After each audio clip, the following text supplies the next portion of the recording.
Assalamualaikum warahmatullahi wabarakatuh. Kami dari kelompok 1, kami akan menjelaskan tentang filsafat pendidikan perennialisme. Baiklah, saya Anita Amalia akan menjelaskan tentang pengertian filsafat perennialisme. 1. Perennialisme berasal dari kata perennial yang berarti abadi atau kekal atau dapat diartikan juga tiada akhir. Esensi kepercayaan filsafat perennial ialah berpegang pada nilai-nilai yang bersifat abadi.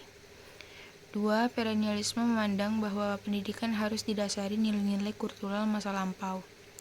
Oleh karena kehidupan modern saat ini banyak menimbulkan krisis dalam banyak bidang kehidupan.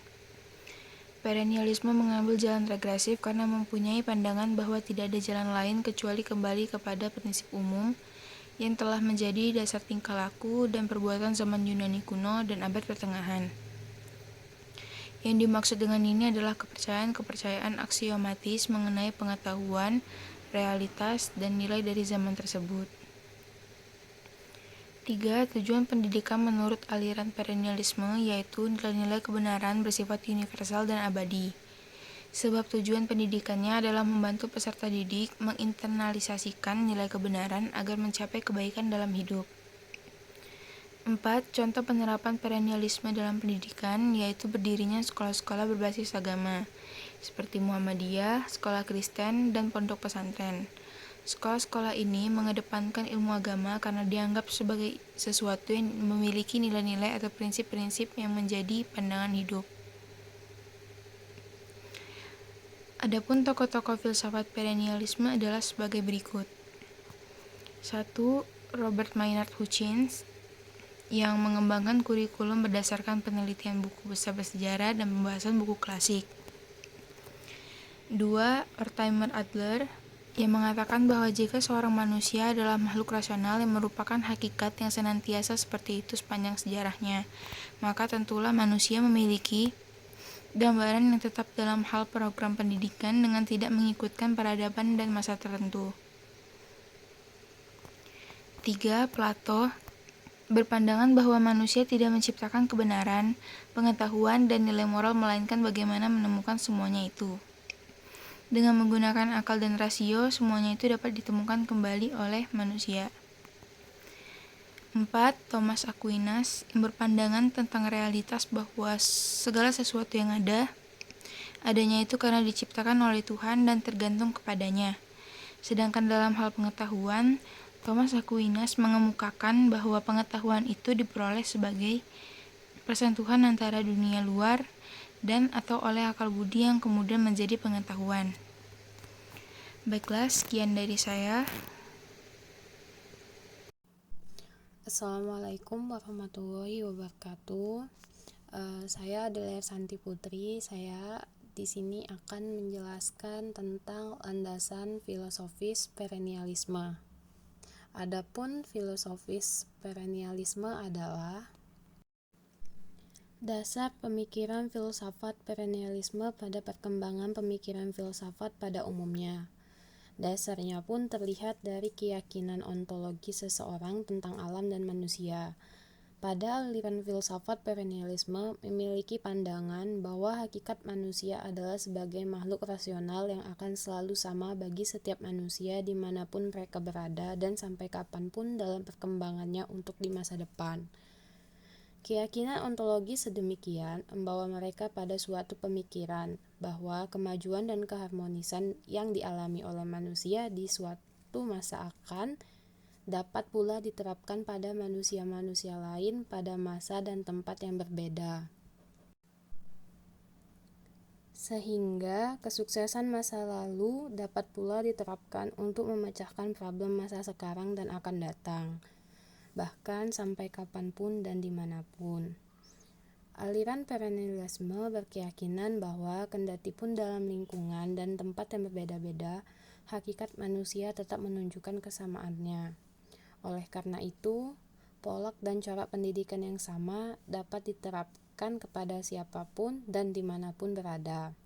Menurutnya, setiap manusia memiliki fungsi kemanusiaan yang sama, karena memang terlahir dari hakikat yang sama sebagai makhluk rasional. Aliran perennialisme berpendapat bahwa rasionalitas adalah hukum pertama yang akan tetap benar di segala waktu dan tempat.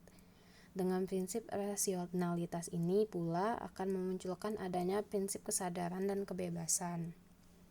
Aliran ini berkeyakinan bahwa dimanapun manusia tetap menunjukkan kesamaannya. Oleh karena itu, apapun pola pendidikan yang diterapkan, seorang manusia akan tetap menerima pendidikan tersebut. Karena kita terlahir sebagai makhluk rasional yang membedakan dengan makhluk lainnya. Para penganut filsafat perennialisme berpendapat bahwa latihan dan pembinaan berpikir atau mental disiplin merupakan bagian yang sangat penting dalam belajar atau keutamaan selama proses pembelajaran. Oleh karena itu, teori dan program pendidikan pada umumnya dipusatkan pada pembinaan kemampuan berpikir dan disiplin. Pendidikan dalam teori ini dimaknai dengan suatu aktivitas yang menitik beratkan programnya pada perubahan-perubahan dan perbaikan-perbaikan. Prestasi yang gemilang dari pengembangan ilmu pengetahuan dan teknologi terus diraih oleh manusia di alam modern dan telah menunjuk pada perkembangan tiada tara dalam peradaban manusia. Sebagai salah satu tokoh yang menjadi rujukan aliran ini, Aristoteles mengungkapkan bahwa penekanan dalam melatih dan membiasakan diri merupakan hal yang mendasar bagi pengembangan kualitas manusia. Oleh karena itu, kesadaran disiplin mental seharusnya ditanamkan dan dikembangkan sejak usia dini. Itulah penjelasan dari saya tentang landasan filosofis perennialisme. Saya akan melanjutkan pembahasan tentang perennialisme, yaitu pendidikan dalam perspektif perennialisme. Perennialisme memandang pendidikan sebagai education as cultural regression, yaitu sebagai jalan kembali atau proses mengembalikan keadaan manusia seperti sekarang, yaitu seperti kebudayaan masa lampau yang dianggap sebagai kebudayaan yang ideal. Tugas pendidikan adalah memberikan pengetahuan tentang nilai-nilai kebenaran yang pasti, absolut, dan abadi yang terdapat dalam kebudayaan ideal tersebut. Jadi dapat kita ketahui bahwa pendidikan dalam perspektif perennialisme ini berfokus pada nilai-nilai kebenaran. Filsafat pendidikan perennialisme mempunyai 4 prinsip dalam pembelajaran secara umum yang mesti dimiliki manusia, yaitu yang pertama, kebenaran bersifat universal dan tidak tergantung pada tempat, waktu, dan orang. Yang kedua, pendidikan yang baik melibatkan pencarian pemahaman atas kebenaran. Yang ketiga, kebenaran dapat ditemukan dalam karya-karya agung.